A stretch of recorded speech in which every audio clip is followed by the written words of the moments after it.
some point, and as often happens with most of the bureaucratic structures that we humans create, this organization stopped upholding the principles outlined in its founding declaration and began to mutate. An organization that had been conceived essentially as a shield to protect the realm of men transformed into a multi-tentacled leviathan that seeks to decide not only what each nation-state should do, but also how all the citizens of the world should live. This is how we went from an organization that pursued peace to an organization that imposes an ideological agenda on its members regarding a myriad of issues that pertain to human life in society. The model of the United Nations that had been successful, whose origins we can trace back to the ideas of President Wilson, who spoke of a society of peace without victory and was based on the cooperation of nation-states, has been abandoned.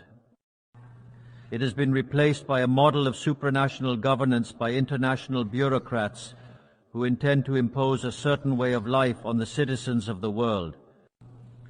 What is being discussed this week here in New York at the Summit for the Future is nothing other than the deepening of that tragic course that this institution has adopted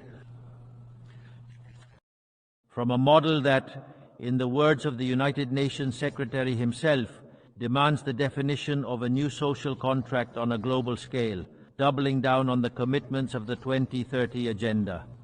I want to be clear about the position of the Argentine Agenda. The 2030 Agenda, although well-intentioned in its goals, is nothing more than a supranational socialist government program that aims to solve the problems of modernity with solutions that undermine the sovereignty of nation-states and violate the right to life, liberty, and property of individuals. It is an agenda that aims to solve poverty, inequality, and discrimination with legislation that only deepens these issues, because the history of the world shows that the only way to guarantee prosperity is by limiting the power of the monarch, ensuring equality before the law, and defending the right to life, liberty, and property of individuals. It has been precisely the adoption of this agenda which responds to privileged interests and the abandonment of the principles outlined in the Universal Declaration of Human Rights of the United Nations that has distorted the role of this institution and set it on the wrong path. Thus, we have seen how an organization that was born to defend human rights has been one of the main drivers of the systematic violation of freedom, such as the global quarantines during the year 2020, which should be considered a crime against humanity. In this very House that claims to defend human rights, they have allowed the entry of bloody dictatorships like those of Cuba and Venezuela without the slightest reproach. In this very House that claims to defend the rights of women, it allows countries that punish their women for showing skin to enter the Committee for the Elimination of Discrimination Against Women. In this very House, there has been a systematic voting against the State of Israel, which is the only country in the Middle East that defends liberal democracy, while simultaneously demonstrating a total inability to respond to the scourge of terrorism. In the economic sphere, collectivist policies have been promoted that undermine economic growth, violate property rights, and hinder the natural economic process, preventing the most disadvantaged countries in the world from freely enjoying their own resources to move forward. Regulations and prohibitions driven precisely by the countries that developed by doing the same things they now condemn. A toxic relationship has also been promoted between global governance policies and international credit organizations, demanding that the most marginalized countries commit resources they do not have to programs they do not need, turning them into perpetual debtors to promote the agenda of global elites. The oversight of the World Economic Forum has also not helped, where ridiculous policies with Malthusian blinders are promoted, such as zero-emission policies, which primarily harm poor countries, and policies related to sexual and reproductive rights, when the birth rate in Western countries is collapsing signaling a bleak future for all. The organization has also not satisfactorily fulfilled its mission to defend the territorial sovereignty of its members, as we Argentinians know firsthand in relation to the Malvinas Islands. And we have even reached a situation where the Security Council, which is the most important body of this House, has become distorted because the veto of its permanent members has begun to be used in defense of the particular interests of some. This is where we stand today, with an organization powerless to provide solutions to the real global conflicts, such as the aberration and abhorrent Russian invasion of Ukraine, which has already cost the lives of more than 300,000 people, leaving over 1 million injured in the process. An organization that, instead of addressing these conflicts, invests time and effort in imposing on poor countries how and what they should produce, who they should associate with, what they should eat, and what they should believe, how it intends to dictate the present pact of the future. This long list of errors and contradictions has not been without consequence, as it has led to a loss of credibility for the United Nations among the citizens of the free world and has distorted its functions. That is why I want to issue a warning. We are facing an end of a cycle. Collectivism and the moral posturing of the UOC agenda have collided with reality and no longer have credible solutions to offer for the real problems of the world. In fact, they never did. If the 2030 agenda has failed, as its own promoters acknowledge, the response should be to ask ourselves if it was not a poorly conceived program from the start, accept that reality, and change course. One cannot insist on persisting in error, doubling down on an agenda that has always failed. The same happens with ideas that come from the left.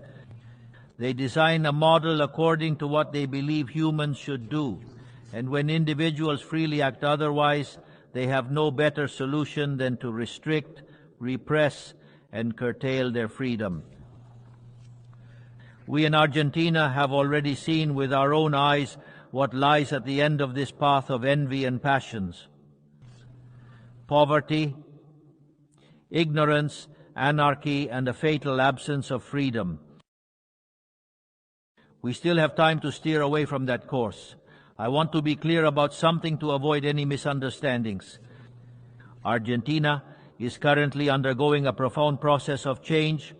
It has decided to embrace the ideas of freedom, those ideas that state that all citizens are born free and equal before the law, that we have inalienable rights granted by the Creator, among which are the rights to life, liberty, and property. Those principles that govern the process of change we are undertaking in Argentina are also the principles that will guide our international conduct from now on. We believe in the defense of the life of all. We believe in the defense of the property of all. We believe in freedom of expression for all. We believe in freedom of worship for all. We believe in freedom of trade for all. And we believe in limited governments for all. And as what happens in one country quickly impacts others, we believe that all peoples must live free from tyranny and oppression, whether it takes the form of political oppression, economic slavery, or religious fanaticism. That fundamental idea must not remain mere words. It must be supported by actions, diplomatically, economically, and materially. Through the joint strength of all the countries that defend freedom, this doctrine of the new Argentina is nothing more and nothing less than the true essence of the United Nations. That is, the cooperation of the United Nations in defense of freedom. If the United Nations decides to return to the principles that gave it life and readapt the role for which it was conceived, count on the unwavering support of Argentina in the fight for freedom. Know also that Argentina will not support any policy that involves the restriction of individual freedoms, trade, or the violation of the natural rights of individuals, regardless of who promotes it or how much consensus that institution has. For this reason, we want to officially express our dissent regarding the Pact of the Future signed on Sunday and invite all the nations of the free world to join us not only in dissenting this pact, but also in creating a new agenda for this noble institution, the agenda of freedom. From this day forward, know that the Republic of Argentina will abandon the historical position of neutrality that has characterized us and will be at the forefront of the fight in defense of freedom. For as Thomas Paine said, those who wish to reap the blessings of freedom must, as men, endure the fatigue of defending it. May God bless the Argentinians and all the citizens of the world, and may the forces of heaven be with us. Long live freedom, damn it. Thank you very much.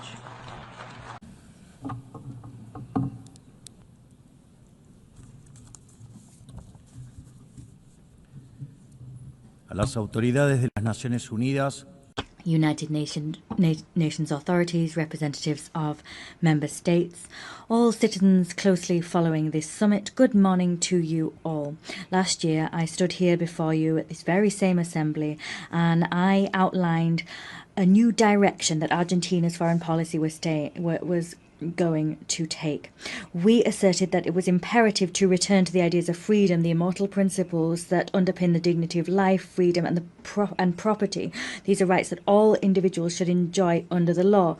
We asserted that there was a need for international cooperation to aim to guarantee those rights. However, I also warned that the UN had cast aside what had been its lodestar in recent decades. The successful model of the United Nations spoke of the need for peace without victory. It was grounded in cooperation between nation states. It was, however, replaced by a supranational model of government comprising international bureaucrats that sought to impose on citizens across the world a specific way of life. The United Nations has moved from an organization that sought to mediate peace between peers to an organization that claimed not only to decide what every nation state does, but also what all individuals, wherever they may be in the world, must do. We believe in the original aim and purpose of this organization. We believe that there are global problems which require dialogue and international cooperation if they are to be resolved. However, for that reason, and to achieve that goal, we must reject these abuses of authority that often go hand in hand with noble agendas. As we maintained last year, we will never support the amputation of indigenous or commercial freedoms, nor will we support the violation of natural rights of citizens of member states. In the last year and a half, we have voted in accordance with that principle. I am saying this to you, well aware that many of you don't share my views. But as I've always said, it's preferable to say an uncomfortable truth than to speak a comforting lie. In that vein, today I want to talk to you about a specific problem facing all modern countries.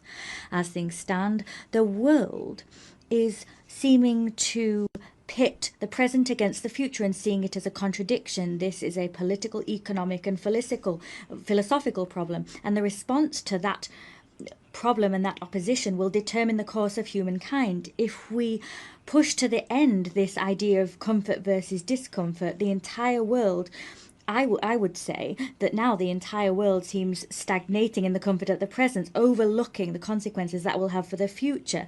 Given that doing what is uncomfortable seems to strip votes and power from those that take it on, leaders prefer to do everything in their power to protect the status quo that they inherited, and they do so disregarding future consequences. They light a fire to heat the future and heat the present and disregard the future. Modern states have thus entered into a very complex dynamic from which they cannot return. Incentives both for the people and politicians mean that we tend to talk about the distribution of wealth today, overlooking the need to compile wealth for tomorrow. Currently, decision makers are facing the decision. Either they preserve the legacy that was entrusted to them or they destroy it. This legacy can be accumulated wealth, productive capacity, laws, or any other thing that serves the common good. In general, they tend to... If they burn their legacy, if they opt to continue with what's comfortable, they'll have a lot of profit and benefit in the future, but there will be great future costs. What you put aside today, you lose for tomorrow. They seem to be preserving growth and prosperity in the present and casting aside the well-being of future generations. We need to find a balance, meaning that eating bread today doesn't mean we'll go hungry tomorrow, and we need to guarantee sustained growth and well-being. That's something economists call economic growth.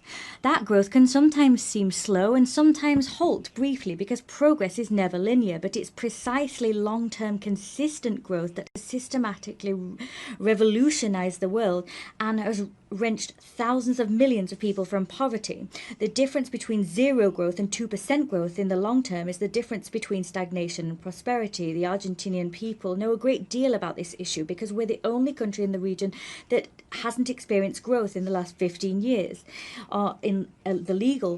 In legal terms, growth, the condition for growth, is respecting the sanctity of property and the free market.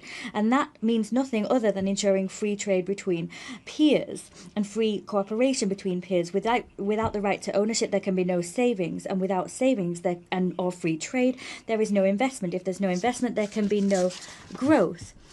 But it's not in anyone's individual political interest, apparently, to respect these principles, because it is precisely when we expand the state that individual freedoms of citizens are eroded. And we simply seek to protect ephemeral present well-being to earn votes, and that's what our politicians do. Accumulated wealth decreases over time with this way of moving forward. And so what we're seeing now is countries are increasing public expenditure, but that doesn't ultimately create wealth. It rather destroys wealth. With that in mind, politics gains power on two fronts. They get democratic legitimacy and they obtain resources that they can spend. So politics has a double incentive to foster that intergenerational betrayal, because despite the fact that people lose in the future if this course is followed, there's short-term gain. A great man may be that who sows trees whose shade he will never enjoy. The great man might be the one who cuts down the trees that others sowed. But this cannot continue. This is the major trap that all nations are succumbing to. When this process is continued, growth stagnates. When growth stagnates, the demand for redistribution of wealth grows ever louder. So populist policies and the calls for them become stronger and stronger. These policies appeal to envy and resentment. And the ultimate conclusion of this process is vulnerable young people suffocated under the weight of a state that they know is only there to exploit them. Fiscal expansion, monetary expansion, and the expansion of state power is suffocating individuals, and that's all part of a pattern which we're seeing across all countries, particularly those who claim to make up the free world. But the problem is not only one of economic policies. We also see it when there are violations of equality before the law, or when we indiscriminately open the doors to immigration for political reasons. On the contrary to what we don't see there is immigration, we see invasion. International cooperation bodies has this one among its number, and such international organizations are not alien to this problem. As the years have passed, this organization has acquired responsibilities that run counter to its founding spirit. It has created layer upon layer of organizations, agencies, and programs until it achieved this hypertrophy of administrations that are barely effective when it comes to resolving the problems for which they were created.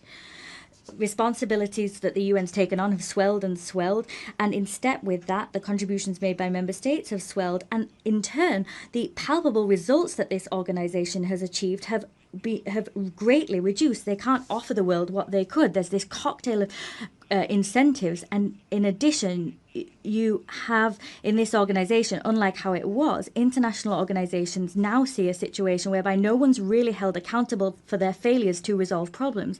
This contradiction between lofty goals and scant results has created the erosion of the prestige of this House. Without going further, the poor results of Agenda 2030 bear witness to what I've outlined above. What continues to be seen in practice is a cycle whereby we recycle structures.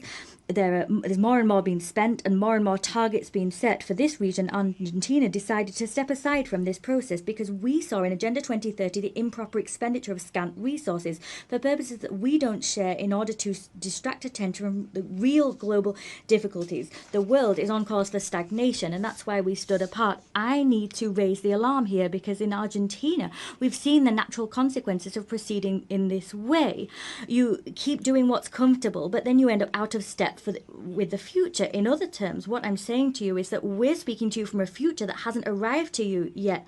And you've still got time to avoid this problem because no society will survive if it sets fire to the future to simply heat the present. In my country, we've learned the hard way a very valuable lesson. For decades, we jeopardized a future in order to distribute the dividends of the present. In 2030, we finally got to a point where we'd had 100 years of doing things improperly. We'd been kicking the can down the road, but there was no one left to kick the can to. And then what happened was what I outlined previously. Our state crumbled as a result of this implosion. For the last year and a half, we've taken on the Herculean task of administering and managing extreme scarcity. And for the first time in decades, we're doing what we have to do for a better future. So the only way to usher in that better future is to do exactly the opposite of what we previously did. What we're doing stands in opposition to the rest of politics. That politics asks us to do what everyone was doing for years and what has pulled us into decline. They're asking us to jeopardize our future to meet present demands. They want us to apply the same remedy that we did 1,000 times, and that's exactly what brought us here. But I'd like to say clearly that Argentina has a government that decided to undertake the right path, even though it's the thorniest one, because prosperity and progress for our peoples cannot be delayed one day longer. However, we are not the only ones that are taking difficult decisions at this juncture, as history demands that we do. President Trump of the United States also understands that the time has come to reverse a dynamic which is leading the United States towards a disaster, and we know that as a disaster in the United States is a global disaster. His unflinching and successful policy in terms of halting illegal immigration makes that conviction more than clear. He knows that he must do what's necessary, even though many may not like it, before it's too late. In other countries, for example, it's already too late to take the decisions he has. That's not only what's important. What Donald Trump is also doing is restructuring the terms of international trade in an unprecedented fashion. That's a titanic task which gets to the very core of the global economic system, because that system has been gnawing away at the industrial heart of his country, and the country now has a unparalleled debt crisis. Furthermore, he's undertaking a cleaning up of the institutional capture of the American state, because it's being infiltrated by left-wing factions that were seeking to undermine any reform program that was necessary. Both I and Donald Trump know what we're doing in the face of these challenges. All of these challenges have a common denominator that all countries, including supranational organizations, must address. They must find a way of creating dividends for the future and not succumb to the temptation of dealing with the present. This is something that major nations, Western nations, have been aware of and putting into practice for decades. We need to get back to that. We need to go back to our roots. We need to tackle priorities first, and that needs to go hand in hand with the idea that you need to do what's difficult but right and prioritize that over and above what's easy and comfortable.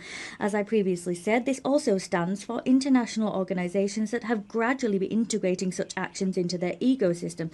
I think I speak on behalf of all of you when I say that the UN must lead the charge when it comes to this paradigm shift. They must return to the roots that made it the great organization that it once was in the past. I wish to humbly lay before you as an assembly 4 principles that we think might serve as we seek to achieve the aforementioned goal. 1. The principle of a core mandate. The central mission of the United Nations is to preserve international peace and security. Everything else must be viewed as complementary to or in service of that goal. The strategic management of resources of this institution consequently requires that we stick to our priorities and not take on others. Secondly, the principle of international subsidiarity. The UN must tackle an issue solely when it is patently clear that the problem demonstrably exceeds national capacity for action. In all other cases, it is right and proper to return the initiative to states. They are the ones who have the democratic legitimacy and answer to their peoples. 3, the principle of institutional efficiency. Argentina has undertaken a process whereby it seeks to optimize the state. We've eliminated redundant structures and returned resources to taxpayers.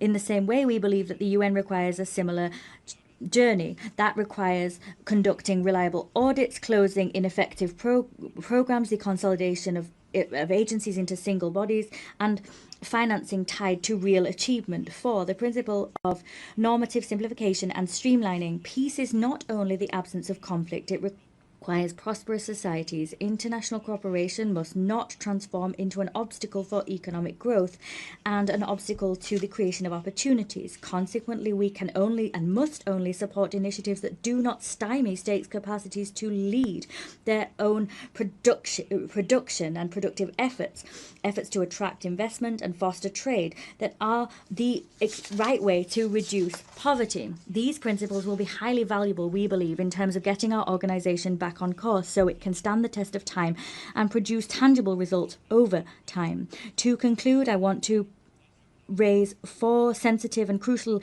important issues for the Argentine Republic. Firstly, I wish to reiterate our legitimate claim and irrenunciable claim in terms of sovereignty over the Malvinas, South Georgia, South Sandwich Islands and the surrounding maritime areas that continue to be illegally occupied. In spite of the fact that 80 years have elapsed since the creation of this organization, colonial situations such as this one remain unresolved. For this reason, we call upon the United Kingdom to resume bilateral negotiations in accordance with Resolution 2065 of this very same General Assembly, together with all relevant subsequent resolutions. Secondly, I wish to once again roundly reject expressions of fundamentalist violence that continue to be seen and that are spreading throughout the world. In Argentina, we already suffered this horror with the attacks against the Israel embassy and La Hamia in 1992 and 1994, respectively. For this reason, we urge the international community to strengthen legal cooperation to guarantee that Interpol and its signs are respected and those responsible for such atrocities are brought to justice. That will help us to ultimately be able to heal this painful wound that plagues our country's history. Thirdly, we're witnessing an unacceptable escalation in political violence on the left at a global level, violence that in Argentina we know only too well. It is unacceptable to use force where reason fails. For this reason, we emphatically reject any procedures which essentially undermine the basic norms of democratic peaceful coexistence. 4, to the situation of the Argentine citizen Nahuel Gallo, who was abducted and detained arbitrarily in Venezuela without charge, with no legal assistance or consular assistance. In simple words, this is a forced disappearance. We demand that the Venezuelan government release him immediately, and we appeal to the international community so that this legitimate claim is heeded. This in defense of the most basic principles of international law and human dignity. Finally, we reiterate our demand for the immediate release of the hostages which remain captive in Gaza. Finally, may God bless the free world. May the forces of heaven accompany us. Thank you. Thank you very much. On behalf of the Assembly, His Excellency, the President of Argentina Republic.